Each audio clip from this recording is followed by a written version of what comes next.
Next एक feature जो मैं आपको बताना चाहूँगा इज़ कॉल्ड कंडीशनल फॉर्मेटिंग। तो ये आपके होम टैब पे एग्ज़िस्ट करता है। तो कंडीशनल फॉर्मेटिंग आपको थोड़ा बहुत डेटा को बेटर अंडरस्टैंड करने में हेल्प करता है and I will show you how. तो जैसे ही आप इस पे क्लिक करते हैं काफ़ी सारे ऑप्शंस अवेलेबल होते हैं। तो सबसे सिंपल ऑप्शन मैं सिलेक्ट करता हूँ कलर स्केल्स और मैं सबसे सिंपल वाला कोई कलर स्केल सिलेक्ट कर लेता हूँ व्हिच इज़ दिस। अब जैसे ही मैंने कलर स्केल पे क्लिक करा मेरे पास एक कलर ग्रेडिंग आ गई है। कलर ग्रेडिंग जैसे आप थोड़ा अगर दिमाग लगाएंगे यू विल अंडरस्टैंड कि जो मिनिमम नंबर है उसको उसने रेड ग्रेड करा है एंड फिर जैसे जैसे नंबर्स इंक्रीज हो रहे हैं उसने ग्रीन ग्रेडिंग करी है। तो अगर मैं इसको डेटा पे जाके सॉर्ट करूँ, sort by sort by unit sold करता हूँ मैं। तो इवन दो इसकी मैंने सॉर्टिंग थोड़ी और रैंडमाइज कर दिया but as you can see colour scheme is the same, the colour grading is the same which indicates जो हायर नंबर है उसको उसने ग्रीन कलर दिया है एंड जो लोअर नंबर है उसको रेड कलर दिया है। तो ये इंस्टेंटली कलर्स आपको हेल्प करते हैं on for comparing these numbers. ठीक है, सेम चीज़ मैं कलर फिल भी कर सकता हूँ। कलर फिल भी सेम चीज़ करता है, उसने बार्स बना दिए हैं ऑन द बेसिस ऑफ जितना नंबर ज़्यादा है उसने बार उतना ही बड़ा कर दिया है। तो as the highest number is 1 crore over है तो उसने 1 करोड़ को 100% लेके बाकी बार जो है वो कंपैरेटिव बना दिया है। जिसमें मैं सिर्फ वो सेल्स हाईलाइट करूंगा whose value is greater than 59 lakhs और मैं ग्रीन कलर फिल कर देता हूँ। तो इससे इंस्टेंटली आई कैन कंपेयर कि कौन से सेल्स की वैल्यू 60 लाख 59 लाख से ऊपर है। राइट। सो इसमें आपको बेसिक डेटा फिल्ट्रेशन और सॉर्टिंग और जो रिलेटिव नंबर आपको जब कंपेयर करने होते हैं तो this conditional formatting helps you a lot by colour grading it. तो अब हम आते हैं एक बहुत ही इंपॉर्टेंट कॉन्सेप्ट पे विच इज़ पिवट चार्ट और द पिवट टेबल। तो पिवट टेबल आपको डेटा एनालाइज करने में बहुत ज़्यादा हेल्प करती है, स्पेशली व्हेन आपके पास थोड़ा सा ऐसे कॉम्प्लेक्स डेटा हो। तो मैं थोड़ा सा इस डेटा सेट के बारे में बता देता हूँ। तो ये डेटा किसी कंपनी का है जिसके अंदर बहुत सारे सेल्स पर्सन हैं, उनका रीजन है और वो कौन से प्रोडक्ट में डील करते हैं और उनकी टोटल सेल्स है, सेल्स के बारे में डेटा है। ठीक है।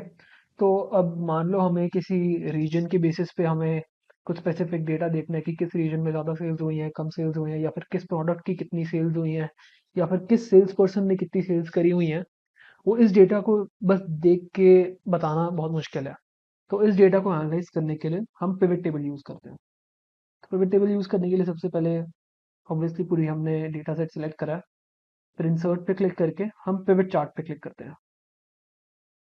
तो पिवट चार्ट में आपका डेटा सिलेक्ट हो चुका है कि जो भी जितना भी आपका टेबल का डेटा उतना सिलेक्ट हो चुका है। फिर आपके पास दो ऑप्शंस हैं, whether you want the pivot chart to be in this sheet और या फिर नई शीट में चाहिए। तो इसको डिफ़ॉल्ट सेटिंग पे ही छोड़ते हैं एंड ओके पे क्लिक करते हैं।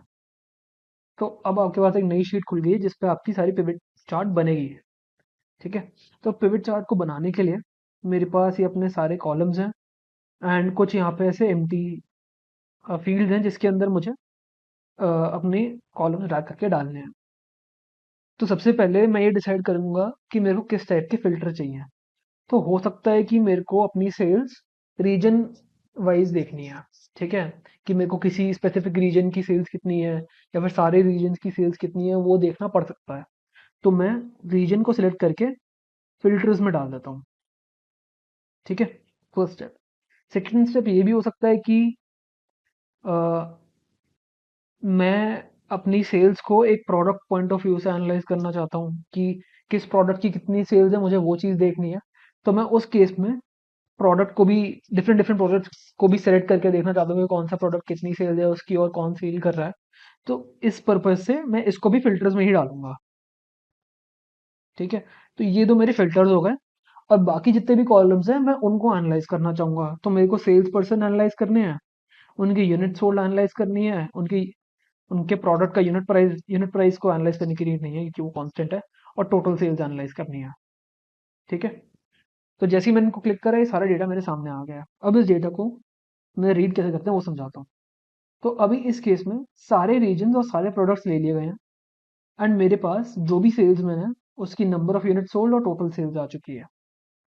अब फॉर एग्जांपल मुझे देखना है कि कौन से प्रोडक्ट की कितनी सेल्स है और किसने करी है, तो मैं प्रोडक्ट्स पे क्लिक करता हूँ और मैं बोलता हूँ कि मेरे को डेस्कटॉप की कितनी सेल्स है वो देखनी है। तो मैंने डेस्कटॉप पे क्लिक करा एंड देन आई रियलाइज कि दो लोग हैं जिन्होंने इतनी इतने लैपटॉप्स सेल करे हैं, सारे रीजन्स कंबाइंड। ठीक है, एंड ये मेरे ग्राफ भी बन जाता है कॉरस्पॉन्डिंग टू जो भी डेटा मेरा फिल्टर होके आता है उसका ग्राफ भी बन जाता है। ठीक है, अब अगर मेरे को laptop, desktop and smartphone and accessories सबकी मिला के सेल्स देखनी है और टैबलेट की नहीं देखनी है, मैं यहाँ पे ओके पे क्लिक करता हूँ। मेरे पास वो सारे सेल्समैन आ गए जो इस चीज़ में डील करते हैं, खुद वो फिल्टर हो गए हैं एंड वो फिल्टर इस अकॉर्डिंग में हुए हैं कि मेरे को जो भी आइटम्स चाहिए थे वो तो मैंने सेलेक्ट कर लिए हैं और रीजन्स अभी मैंने सारे ही सिलेक्ट कर रखे हैं। ठीक है, एंड ये मेरे ग्राफ भी आ रहा है उसके कॉरस्पॉन्डिंग। अब मैं बाय डिफ़ॉल्ट सारे के सारे एक्सेस प्रोडक्ट्स ले लेता हूँ। अब रीजन वाइज़ देखता हूँ कि मेरे पास ये जो 4 रीजन्स हैं इनमें से नॉर्थ रीजन कितना सेल कर रहा है। मैंने नॉर्थ पे क्लिक कर दिया एंड देन मेरे को दिख रहा है कि 2 लोग हैं जो नॉर्थ में काम सेल करते हैं एंड उनकी नंबर ऑफ यूनिट सोल्ड कौन-सी हैं। अब मैं इसके अंदर और ज़्यादा डेप्थ में जा सकता हूँ कि मेरे को कौन-कौन से डिवाइसेज़ चाहिए थे इसके अंदर। मेरे को देखना है कि नॉर्थ रीजन के अंदर डेस्कटॉप और लैपटॉप कौन डील कर रहा था। तो मेरे को नॉर्थ रीजन के अंदर डेस्कटॉप और लैपटॉप्स की भी डिटेल मिल चुकी है। अगर मेरे को सिर्फ लैपटॉप को छोड़ के सिर्फ डेस्कटॉप की देखनी हो तो सिर्फ डेस्कटॉप की सेल नेहा गुप्ता ने करी है which is 6 units and all this. तो ये मेरे को बहुत ही इन डेप्थ एनालिसिस करने में हेल्प करता है। जो भी जैसे मेरे को रीजन्स मैंने सारे ये 3 रीजन सेलेक्ट कर लिए एंड फिर मैंने उसके हिसाब से कुछ प्रोडक्ट्स सेलेक्ट कर लिया और उनके मेरे को सारे एनालिसिस मिलते रहते हैं correspondingly. So this is how you use a pivot table.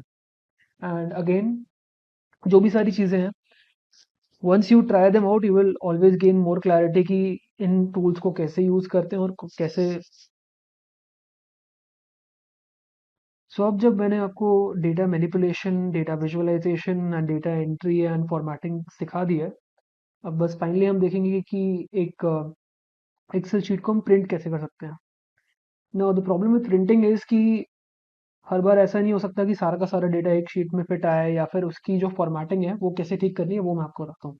तो मैं फाइल पे गया, प्रिंट पे गया एंड यहाँ पे कुछ एक डिफ़ॉल्ट फॉर्मेट आ रहा है जिसके अंदर ये पोर्ट्रेट ओरिएंटेशन है एंड जैसे आप देख सकते हैं कि पहली 2 शीट पे आपके स्टार्टिंग के कॉलम्स आ रहे हैं और रोज़ आ रही हैं और बाकी जो बचे हुए कॉलम्स हैं वो बाकी की लास्ट शीट्स पे आ रहे हैं। This is not the perfect orientation. तो इस ओरिएंटेशन को हम ठीक कैसे करेंगे? फर्स्ट ऑफ ऑल अगर आपके कॉलम्स ज़्यादा हैं तो you can shift from portrait to landscape.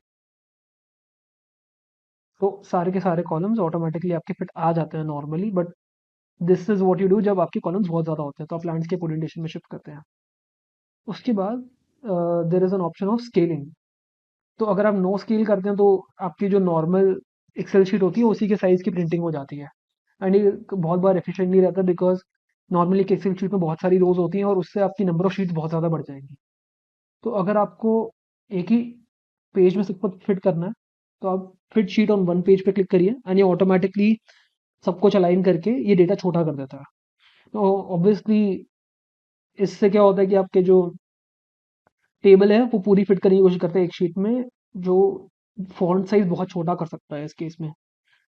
तो आपको ये थोड़ा खुद भी जज करना हो कि वेदर एक शीट एक प्रो शीट पे इतनी बड़ी टेबल ठीक रहेगी कि नहीं रहेगी। एंड देन आपके पास दो ऑप्शंस और रहते हैं, fit all columns in one page. तो ये आपके सारे कॉलम्स एक पेज में फिट कर देता है बट आपकी रोज बाकी की और शीट्स लेती हैं। तो ये भी काफ़ी अच्छा ऑप्शन रहता है। And finally fit all rows in one page. इससे क्या होता है आप सारी रोज एक पेज में फिट कर देते हैं बट ये आप तभी करिएगा जब आपकी पोर्ट्रेट ओरिएंटेशन है बिकॉज लैंडस्केप ओरिएंटेशन में ये चीज़ इतनी अच्छी काम नहीं करती। So this is how you print format your Excel sheets and you can just print all this and save as is simple. जैसे आपके सारी माइक्रोसॉफ्ट वर्ड भी यूज़ होता है तो आप इस पीसी पे जाके ये फाइल्स एज वर्कबुक सेव कर सकते हैं। और ऑब्वियसली जब आप ये एज अ वर्कबुक सेव करेंगे तो आपकी सारी की सारी शीट्स इसमें वैसे ही सेव होंगी। सो नेक्स्ट थिंग जो हम देखेंगे वो है how to protect a sheet या how to protect a workbook. No Excel sheets बहुत बार ऐसा होता है कि जो डेटा आपने एक्सेल शीट में स्टोर कर रखा है दैट इज सेंसिटिव एंड आप नहीं चाहते कि कोई भी उस शीट पे आए एंड वो डेटा चेंज कर दें। So how do you protect your particular sheet? अब मेरे को ये शीट प्रोटेक्ट करनी है और मैं चाहता हूँ कि कुछ लिमिटेड लोगों को ही उसका एक्सेस हो और हर कोई उस पर चेंजेस ना कर सके। तो मैं इस शीट नंबर 5 पे हूँ एंड मैं रिव्यू पे जाता हूँ and I click on this protect sheet. तो इस प्रोटेक्ट करने के लिए मैं एक पासवर्ड पुट करूँगा एंड तो जो भी लोगों के पास वो सेम पासवर्ड होगा वो ही लोग इस शीट में वो चेंजेस कर पाएंगे। तो ये जो सिलेक्टेड सेल है, allow all users of this worksheet to select locked cell and select unlocked cells. तो वो सिर्फ डेटा को व्यू कर पाएंगे एंड सिलेक्ट कर पाएंगे सेल्स, अदरवाइज कोई भी ऑपरेशन इसमें से नहीं कर पाएंगे, राइट? सो इसमें मैं पासवर्ड डाल देता हूँ, लाइक कुछ भी अपनी मर्जी का 1 2 3 एंड मैं ओके पे क्लिक कर देता हूँ और मेरे को एक बार री एंटर करना पड़ता है for confirmation and okay. Now अब मैंने ये शीट सेव कर ली एंड मैंने क्लोज कर दिया। Now if I open this sheet again and ये शीट नंबर 5 खुल गई है। Now if I try to change anything, like मैं 50,000 में कुछ चेंज करना चाहता हूँ, मैं इस पर डबल क्लिक कर रहा हूँ किसी भी सेल पे, तो मेरे पास ये आ जा रहा है कि the cell of the chart you are trying to change is the protected sheet, please enter the password, right? Otherwise without entering the password I can not do anything other than select, right? तो इसमें बस अब मेरे को इसमें changes करने के लिए वो पासवर्ड चाहिए, तो मैं व्यू पे जाता हूँ, सॉरी रिव्यू पे जाता हूँ and I put unprotected word sheet. So इसमें बस अपना पासवर्ड पुट करता हूँ एंड अब ये शीट मैं एडिट कर सकता हूँ, मैं जो मर्जी इसमें चेंजेस कर सकता हूँ, right? So this is how you protect and unprotect your sheet and same you can do for your workbook also. ये पूरी की पूरी वर्कबुक पे भी आप पासवर्ड लगा सकते हो और हटा सकते हो based on whatever you want to do.